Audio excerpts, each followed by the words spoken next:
The final unknown event of the year just happened at MagicCon Las Vegas, and what wild new card showed up? Let me tell you all about it. Good morning, Magic. I'm Gavin Verhey from Wizards of the Coast. And in Philadelphia, Minneapolis, and Barcelona this year, I introduced the world to the Unknown event, a sealed deck event with a twist on the rules and some brand new playtest cards you get to play with. And Vegas capped it off. We had two events that totally filled up with 600 players each, and the Saturday one benefited Extra Life charity as well, raising money for a great cause. Players got a mix of Wilds of Eldraine and Commander Masters to build a 1v1 Commander sealed deck with. Now, at every other Unknown event, you got a pack of playtest cards. This time around though, as the capstone event of the year, you got 2 packs of playtest cards. They featured 30 new designs, as well as fan favorites from the rest of the year. So another chance at playtest cards like Mox Poison.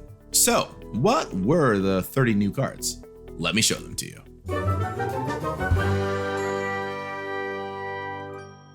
We'll kick things off with Bram, Baguette Brawler. One thing I did for this Unknown event was actually ask Chris Mooney, who led the vision design for Wilds of Eldraine, if there were any cards that didn't make the final set they loved. And they told me about a Baguette Brawler that made food into equipment. I loved it so much that I turned it into a legend here. Ratatouille introduces the Chef role. One thing I wanted to play around with were additional roles, and Chef is certainly one thing you find in plenty of fantasy stories. This legendary rat can help your other creatures cook. Because you get 2 playtest packs, this was going to be the event where I could actually do some playtest card matters. So, introducing Sticka. If you want to play a heavy playtest card deck, this is the card for you. And maybe people who played in a bunch of events over the year can use this one to good effect too. Wistful Puppeteer is another take on a different kind of role. This is one that actually was in the main set for a while, and when Chris told me about it, it seemed like a fun one to put into this Unknown set. Bring those puppets to life. Adventurer Beguiler does something unique: steal your opponent's adventures. Unknown is a fun spot for things that could be tough to make work in the Magic rules, but are easily understood when you read them. Stealing a creature on an adventure seemed like an interesting attempt in that space. You've seen Charming Prince. You've seen Charming Scoundrel. Now it's time for Really Charming Prince. This one actually casts prior charms: Piracy, Sapphire, Trickery, or Vision Charm, all on a 2/1 flyer. Now there's a Charming Prince. We're all sorry about Oko, but it does make for some good memes. Like on Wrath of Oko. Everything becomes a 3/3 forever, just like Oko, unfortunately. Sir Conrad is a memorable card from the first Eldraine, both on power and for its Brick of Rules text. Sir Conrad Squire pokes at that, making sure that really every corner case is figured out. Don't underestimate how many sneaky triggers this can generate.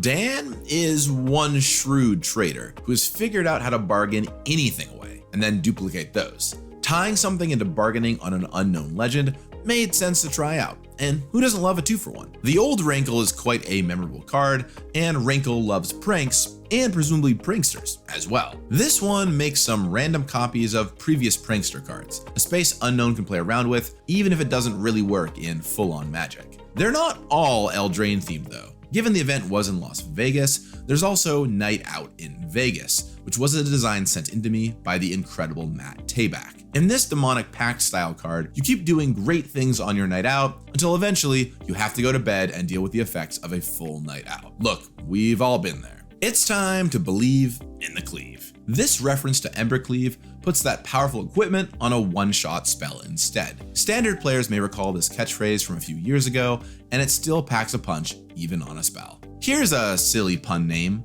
Must Be Knights. One off-the-wall thing we can refer to here are the Enchanting Tales cards found in Eldraine packs. There weren't going to be a ton of them played since only half the packs were Eldraine, but I thought a single card that played in that space would be a fun twist to try. You've heard of Force of Will? Well, what about Force of Rowan? Will's Force has ruled the pitch card space for coming up on 30 years, so I thought Rowan deserved some time in the spotlight too. Wait, what do you mean you're telling me Force of Will has nothing to do with Rowan Kenrith? A question I get all the time: where is Garruk? Well, if you've asked that, you might identify with Garruk's Lost Wolf. Huntsman was actually another role originally tried in Wilds of Eldraine and cut, and featuring that on a card referencing Garruk just made sense. You all know about the Great Henge, but have you heard about the Alright Henge? A smaller Great Henge, not legendary.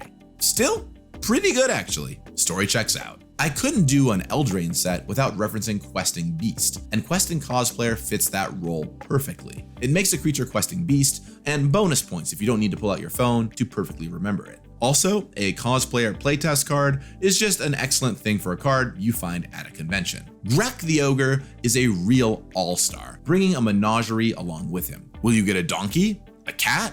A swamp? All that glitters here is gold and the beatdown of this green ogre smashing your opponent. Honk! I wanted to make a goose themed card. I named it Honk, and I figured I could design the rest from there. I did consider bad goose and good goose for the two different flavor words here, but the goose is loose is just way too fun to say.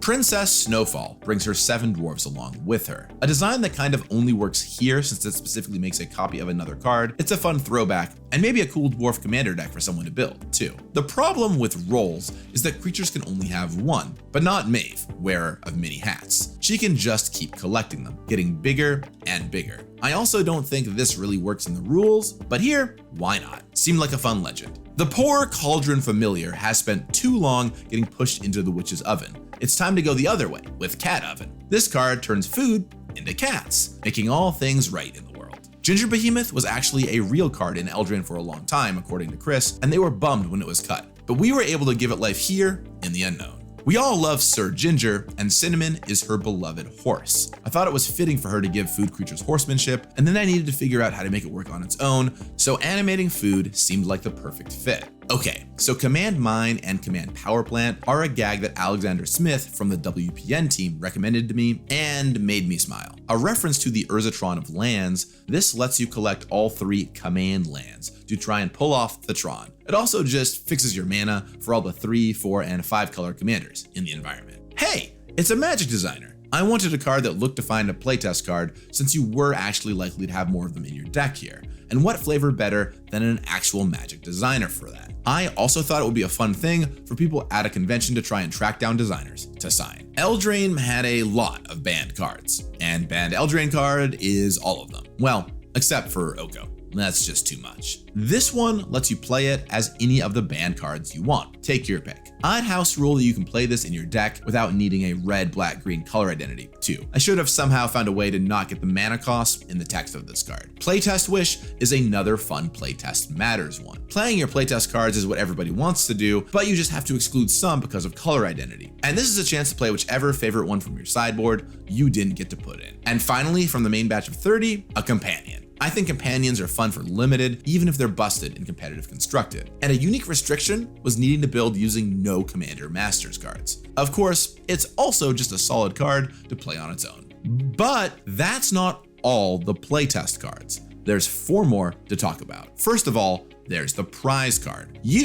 No, really, it's you. Given that people spent all year trying these out, I thought a 5-color playtest card commander would be a lot of fun. If you collected all of them and want to build a playtest card deck, go nuts. I don't know if it'll be any good, but it will certainly be memorable. Then there's one more thing I did that I was really hoping to blow everyone's minds with. Saturday morning, I held a panel called You Make the Unknown Card. The crowd got to make cards for a future unknown event. It went great and we made 3 cards together. But what they didn't know is that future unknown event was that day. We worked behind the scenes swiftly to get the cards made, and each player received 1 of the 3 cards. There's Trampled Lotus, a card which is a riff on a lotus, but you steal your opponent's mana. One of my favorite moments all show was when a player came up to me on Saturday after the event and told me, "You probably usually don't have this happen to you, but I designed a Magic card and wanted you to have a signed copy." And then he handed me a signed Trample Lotus.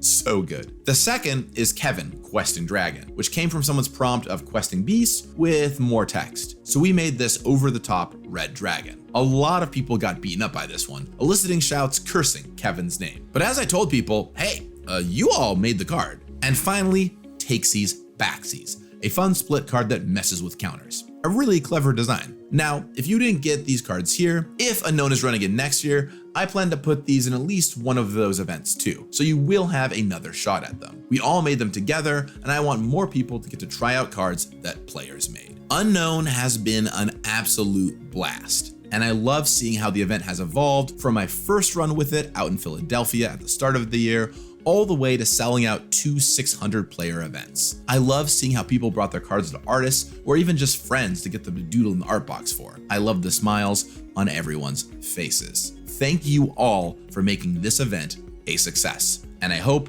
I can bring it back next year. If you had a good time playing or hearing about these, please let me know in the comments down below, and I'll talk with you again soon. In the meantime, may your quest go well, whatever kind it may be. You got this. Now, one thing you mentioned there is that these are silver bordered, and you want to talk about the return of the silver border here. Well, in the most recent unset, which was Unfinity, that set had its own unique stamp, the acorn stamp, which indicated that that card was outside of the normal rules of Magic.